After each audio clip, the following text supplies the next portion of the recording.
I was a weird kid. I wasn't the most sociable person on earth. And at 11 years old, I discovered a book, The Art of War. And a lot has been made about the art of war and everything, but this is fundamentally what it's about. And what it's about is a book about how do you compete. You being entrepreneurs, this is critical. Now, art is basically some kind of creation from human creativity and imagination. War is about conflict, and you have a particular end of having this conflict. So, what this is really saying, the art of war, is what do you need to do to come from your own creative skills, your own ingenuity, in order to win conflicts? But it tells you the things that you should be looking at. This is Steve Prefontaine. Steve Prefontaine was once the greatest middle distance runner in America. Now, Steve Prefontaine's coach, Bill Bowerman, was actually the first person to make the first running shoes. He took rubber and poured it into a waffle iron, for those of you who remember that. Also, Bill Bowerman took his new shoes and a business student named Phil Knight. Together, they built a company that's called the Greek Goddess of Victory, which is Nike. Anyway, Prefontaine or Pre drove his coach crazy. And the reason why is because in the moment a race started, Prefontaine will be running as hard as he can. Now, the thing is, there's an intelligence to running a race. There's also intelligence of which round you're running in. You don't have to win every round. You just need to do well enough so you can go to the next round. And if you ever watch Michael Phelps, he's done that. There's some rounds he just finishes second or he finishes third, and he doesn't care because the only round that matters is the last round. And so Prefontaine would always do this, and it would drive his coach absolutely crazy. And then he asked him, why do you do that? And Pre believed that there's an honor in running. There is an honor and a privilege to be able to run. So Prefontaine believed that he had a responsibility to do his very best at every race. And that doesn't mean to try to win strategically. And so what you see is there's a difference between excellence and competition. Competition is just being better than someone else. Excellence is about trying to reach a standard. We are here to talk about competition. What are the stakes when you're in conflict? Okay, Sun Tzu talked about life or death, safety or ruin. But if something is really a conflict that's worthy to wage war over, naturally the stakes are going to be high. So what are the 5 factors that drive conflict? One is there has to be some kind of objective. And so Sun Tzu called it moral law.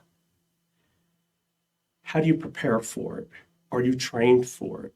You just don't do something. You have to, it doesn't matter how good you are. You have to train and prepare for it. How well do you lead? Because leadership defines what directions you're going to go into. You have to worry about earth. And what earth means is that there are certain structures, whether it's landscape or whatever, everything has a situation associated with it. How is that situation going to affect it? And then there are greater forces in the universe, which he refers to as heaven. And some people call that force luck. But there are certain movements in what goes on, dynamic things that change, that you have to be concerned with. You have to look at yourself in terms of your capability. What are your abilities? What are your advantages? What this is a picture of is Little Round Top during the Civil War. Now, Joshua Chamberlain became, he's a part of history now because of what he did on that day. But then when you look at it from the Confederate point of view, at the height of that hill and having to run up it, all of a sudden, it doesn't look like the smartest thing on earth to do. They had advantages. How much training have you had? This is what practice is about. And finally, how do you command? because when you're in charge of a lot of people, that matters. How much respect do you garner? Can you reward people? Can you punish people? For example, in a startup, I didn't have any money. So how do you reward people? Well, everybody was working Saturdays for this objective, and we got it sent out to the customer. And so what happened is the next day they came to work, I said, let's go to the movies. And so we chose what movie to go to. Thank heavens they picked Taken, not, like The Notebook. And we went to one of those nice movie theaters, with the loungers, and they deliver the food for you. That I could afford. They appreciated that. Showing appreciation, no matter how small it is. The point is the sincerity in it. That's part of being a good commander. How do you prepare? Dr. Strange, actually, I grew up on comic books, and Dr. Strange was actually like a C-level character. He was always iffy. His book kept getting canceled, and then they would bring it back again. And as it turns out, he made a great movie, great choice in actors.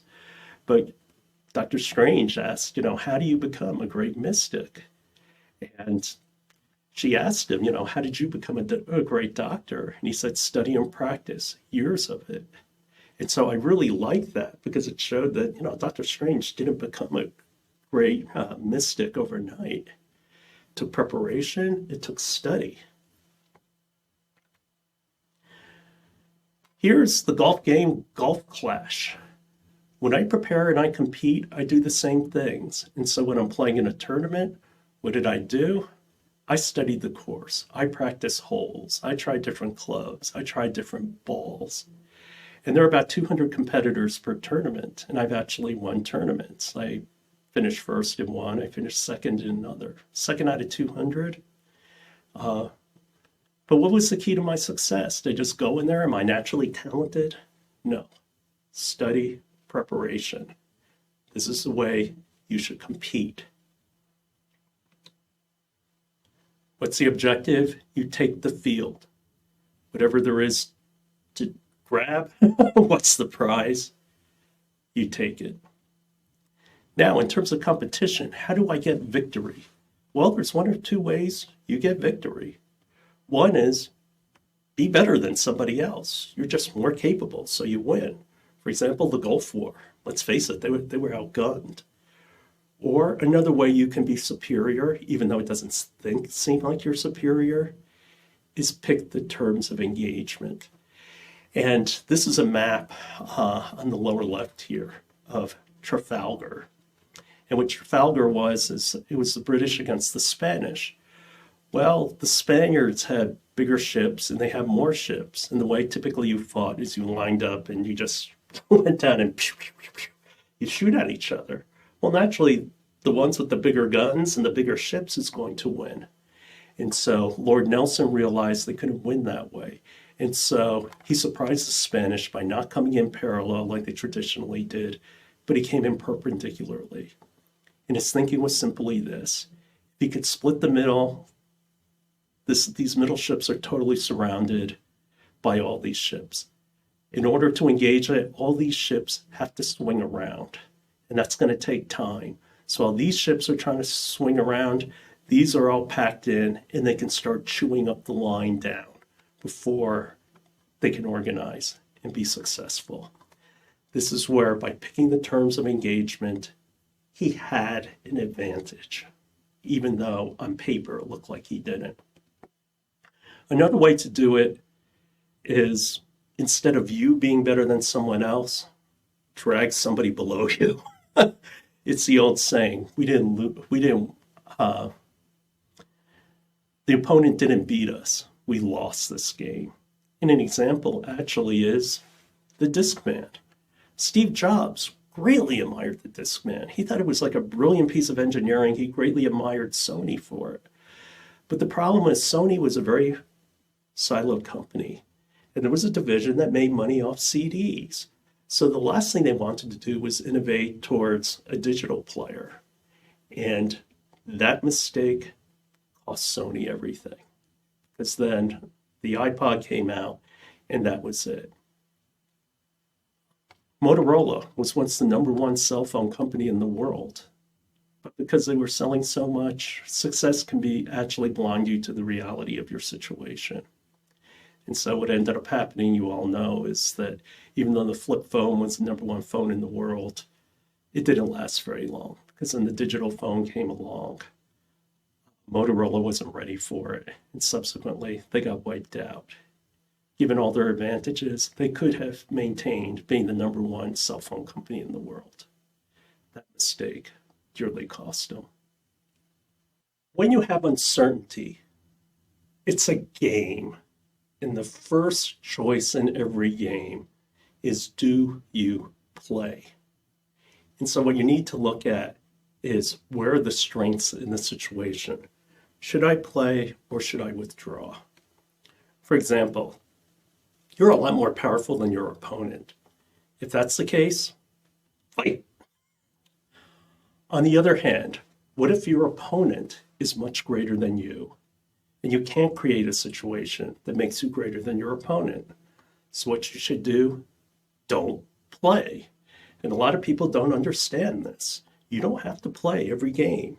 Evade your opponent. Wait for the situation that's right for you.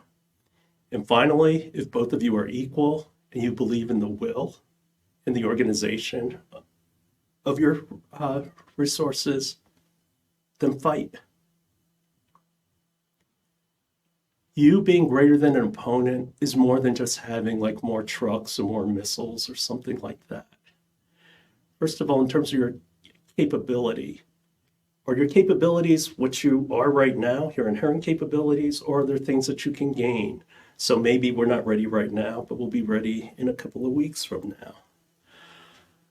The situation, is this one I created that I can take care of? Or if it's not the wrong one, then I should pivot.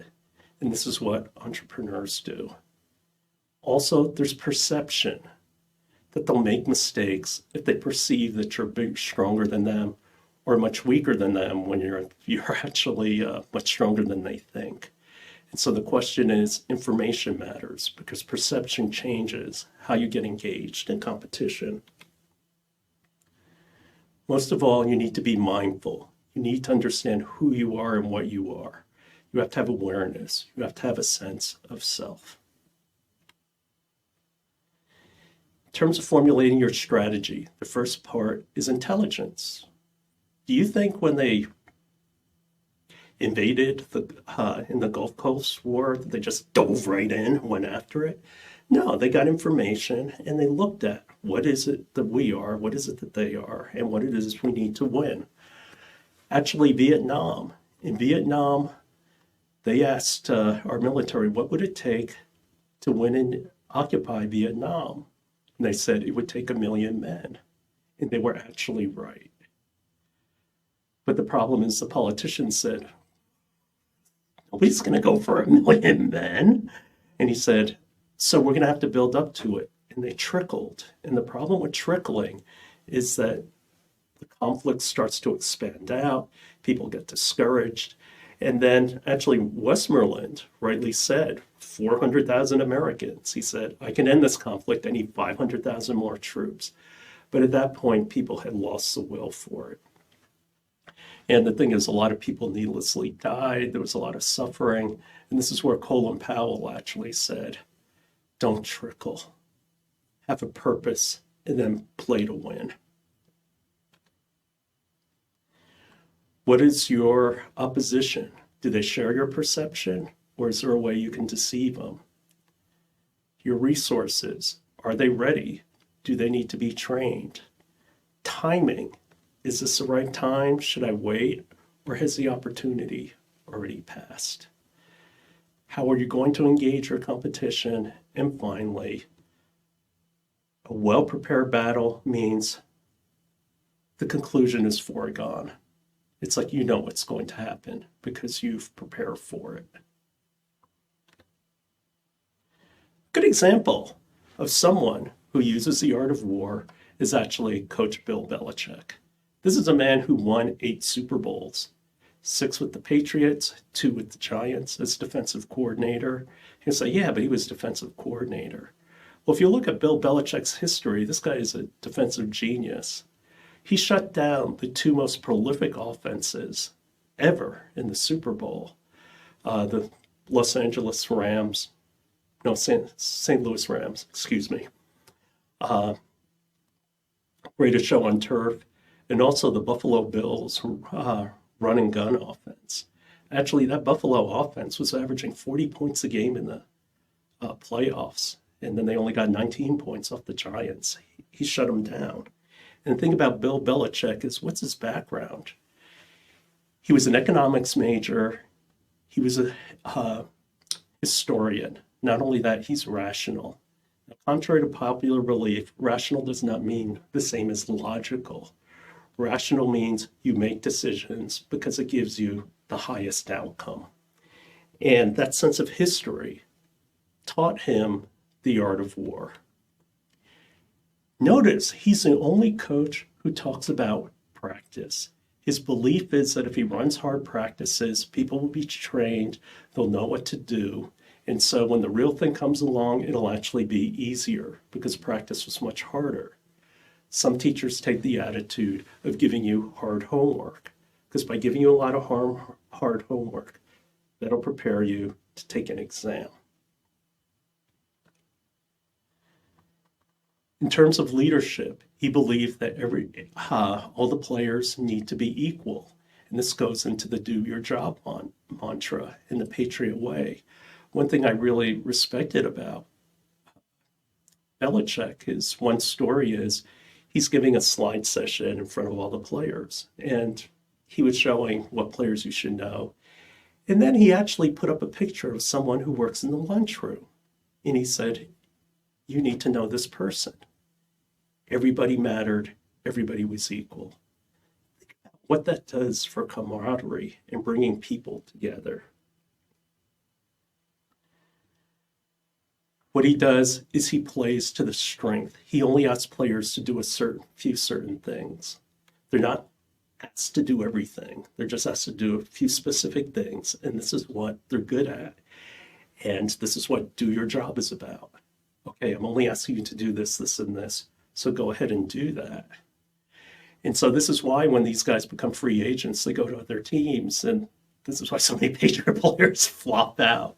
It's not them, it's the system. And the system basically highlighted their strengths so much that when they went somewhere else, they didn't do as well. What Bill Belichick understood was about strength and weakness.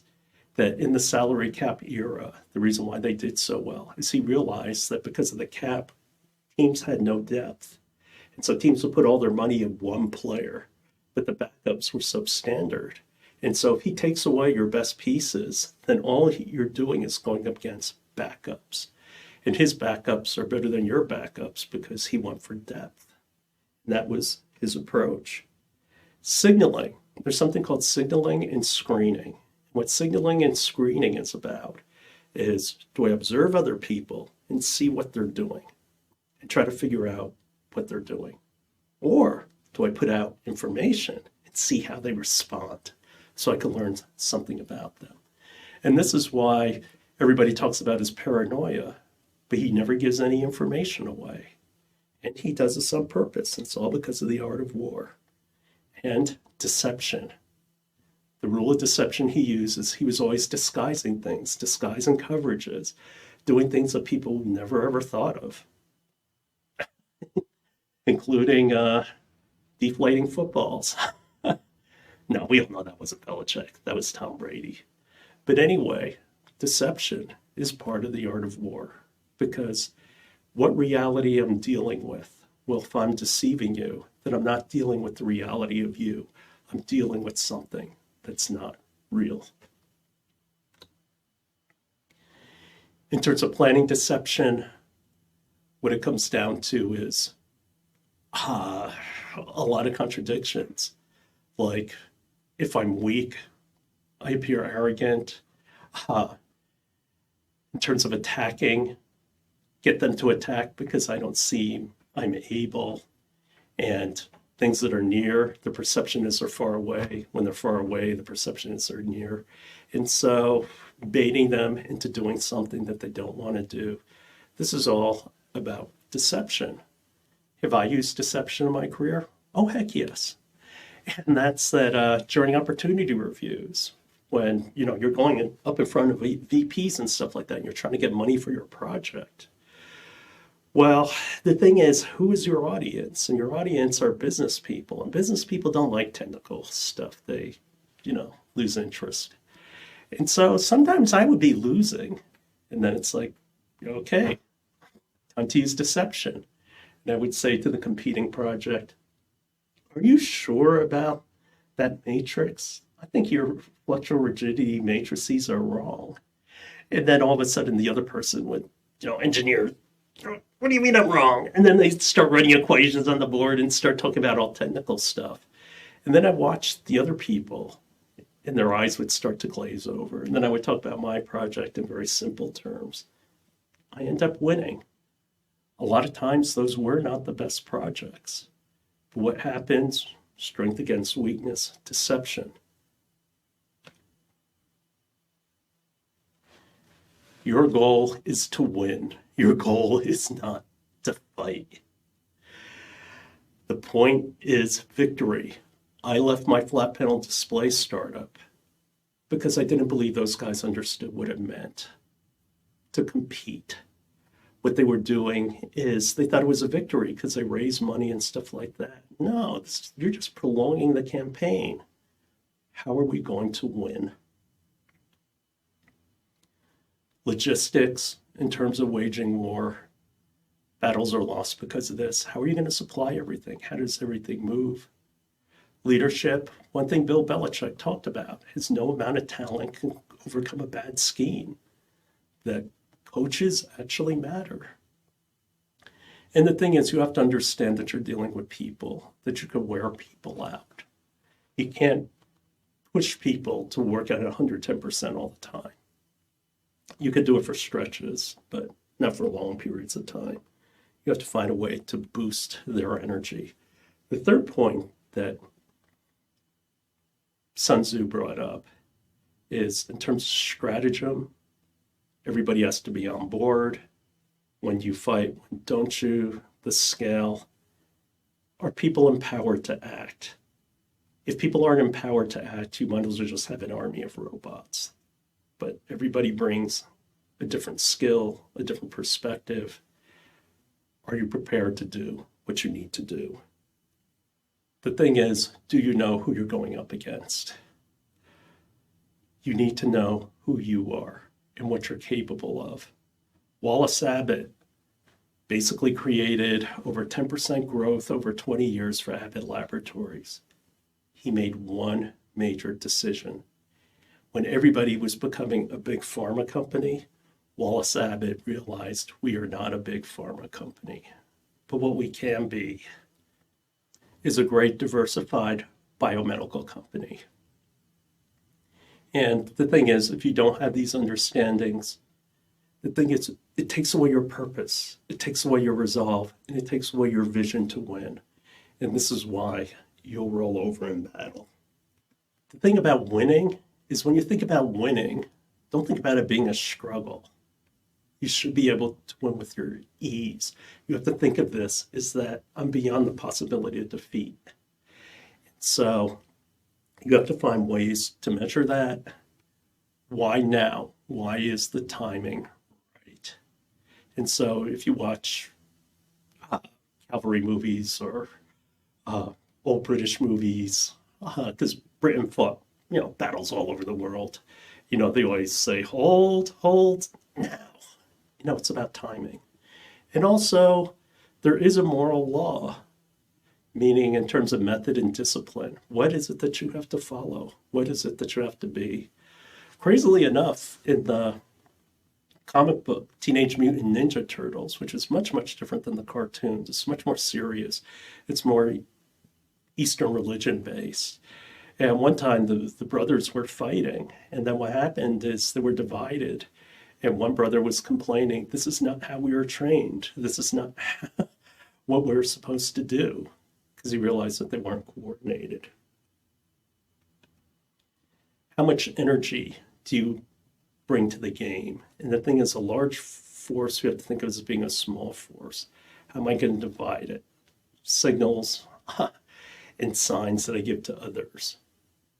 One thing Sun Tzu said is there are 5 notes but endless melodies.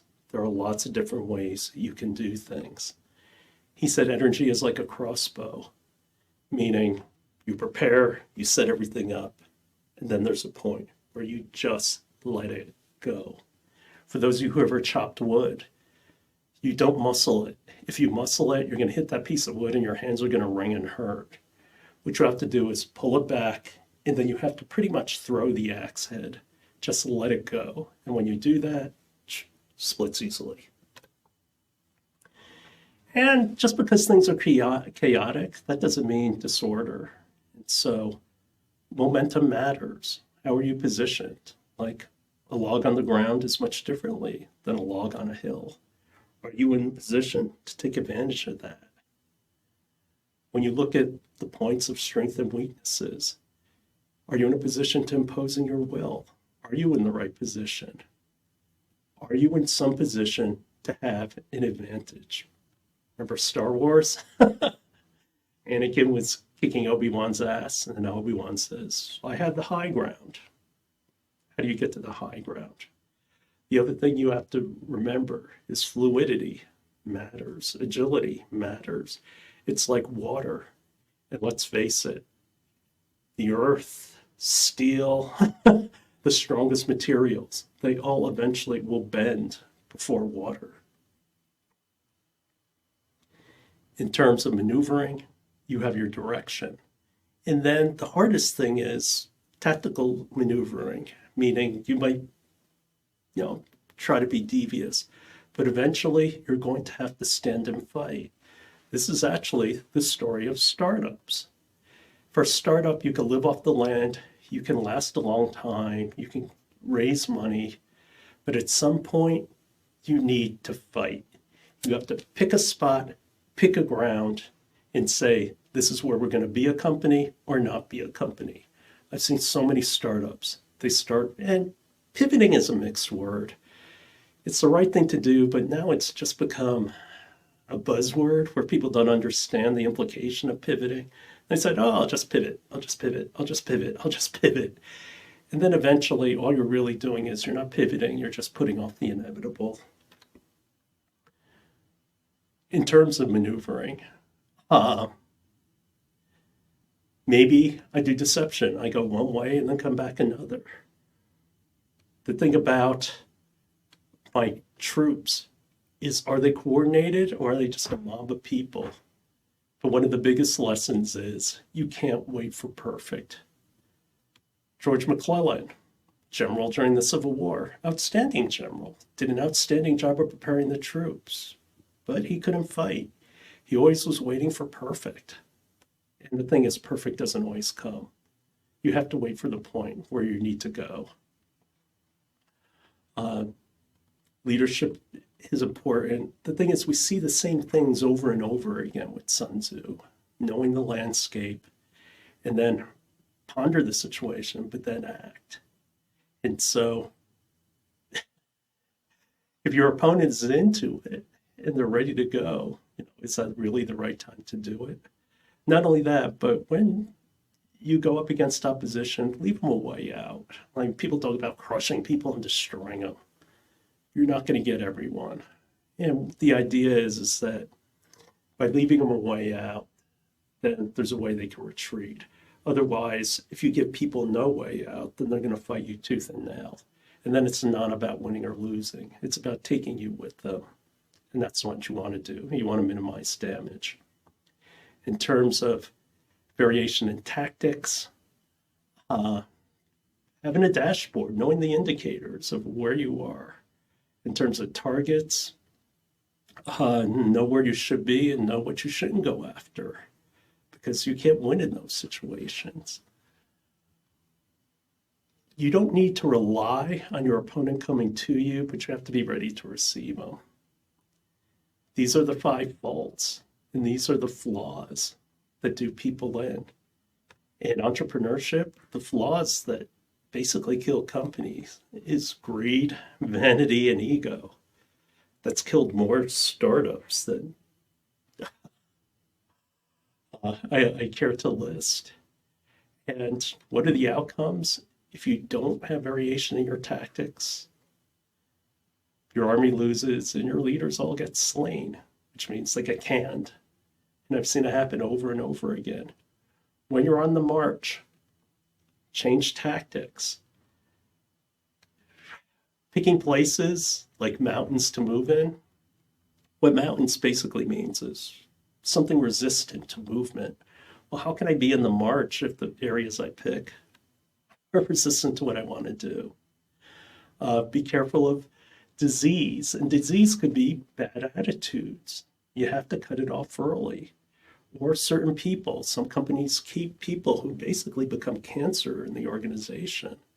You have to cut those people out, or it just spreads. One thing I say is that good people don't necessarily make bad people good, but bad people definitely can make good people bad. Always be thinking ahead, chess player's attitude.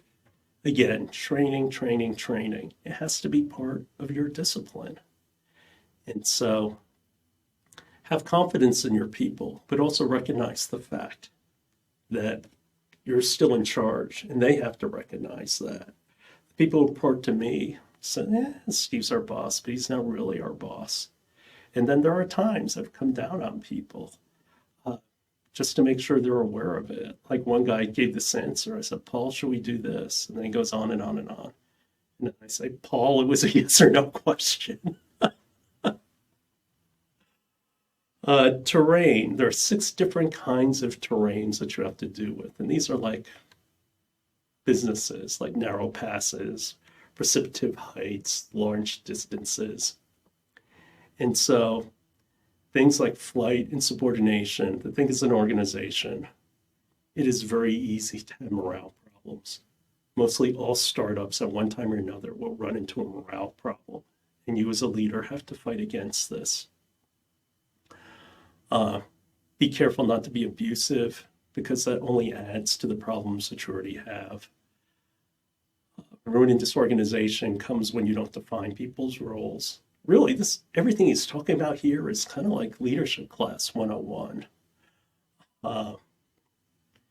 The thing is, when you have routes, did you pick the best people? But what it comes down to is your people have to be empowered enough that if they have a shot at victory, even though they haven't been given permission, they should have a chance to take a shot at it.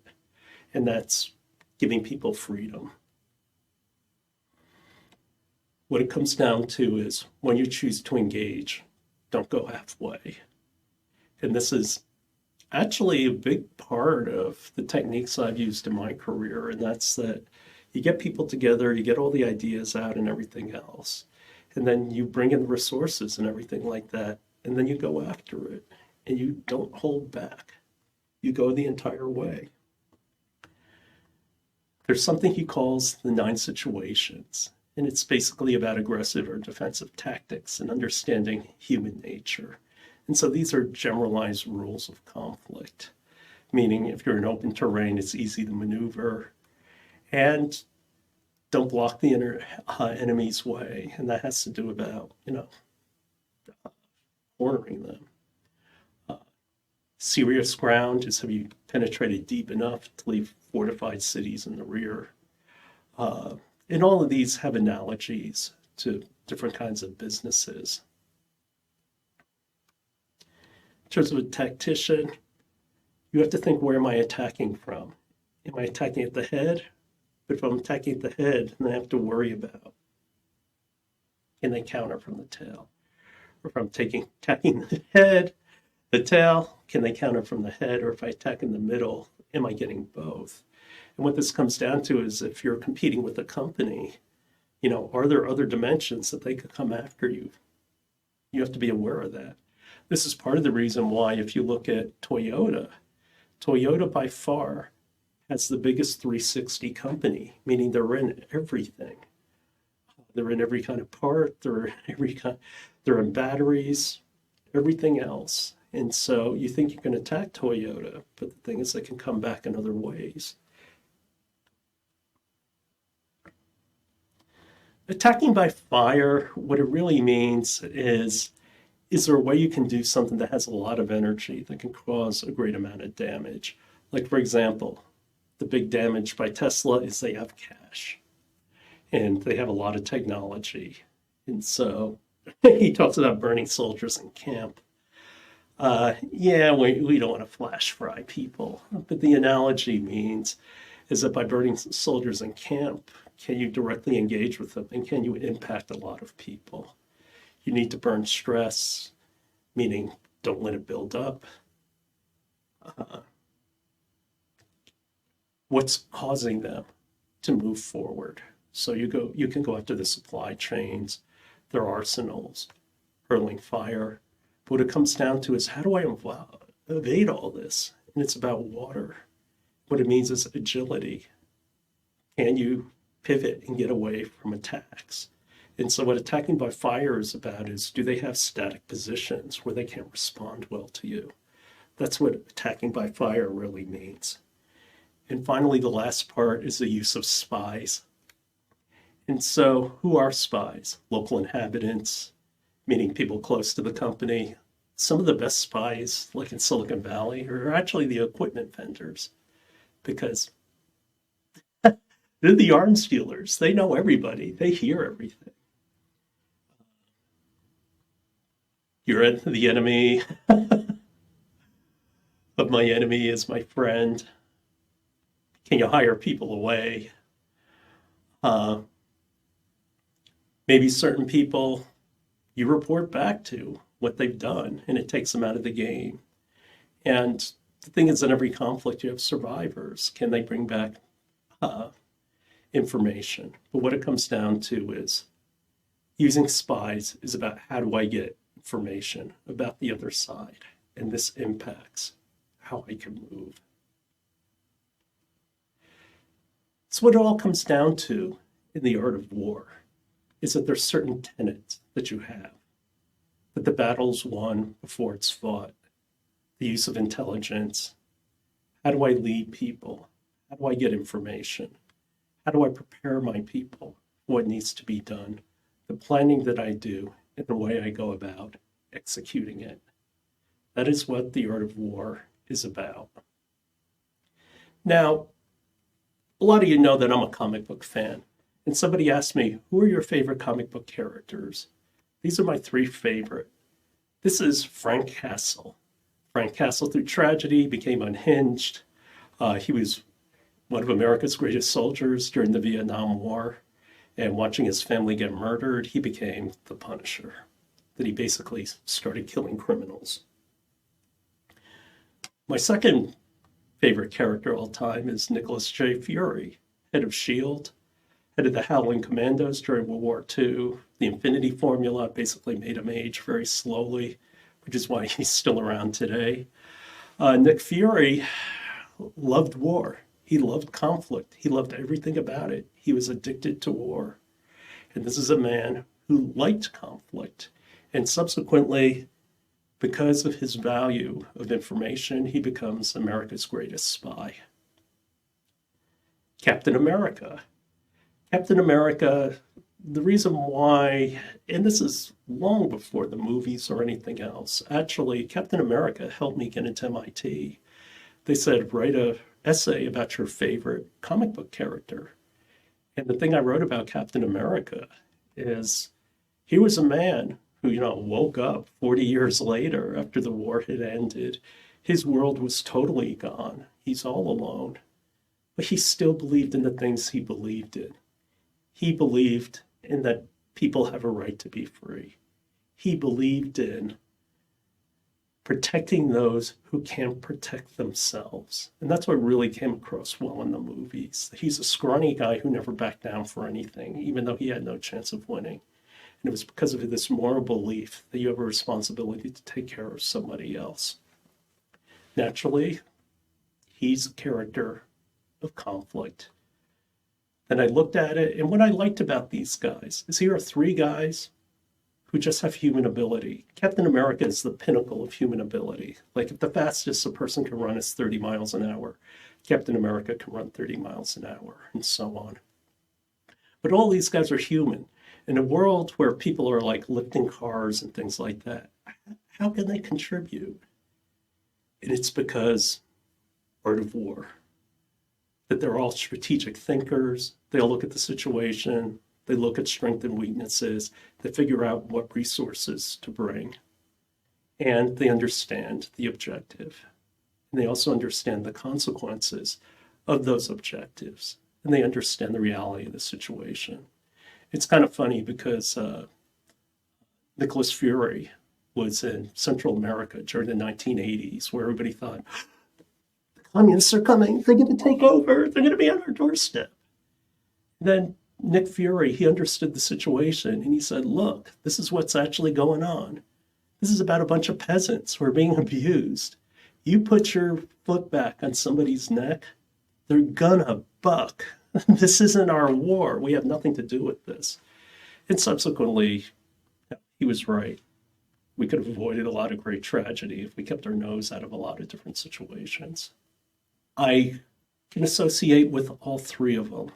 And it's because when I went to MIT, I was an average student. There was nothing special about me. And I'm around all these people who are super geniuses. These are the guys who are lifting cars. And yet, I can compete with them. And it's just like these gentlemen. They're just ordinary humans. And yet, they can contribute as much as the people who can fly. And so for a lot of you, you're not superhuman. But in reality, if you look at things like the Art of War, you are. It comes down to your mentality of how you approach things and how you look and conquer things.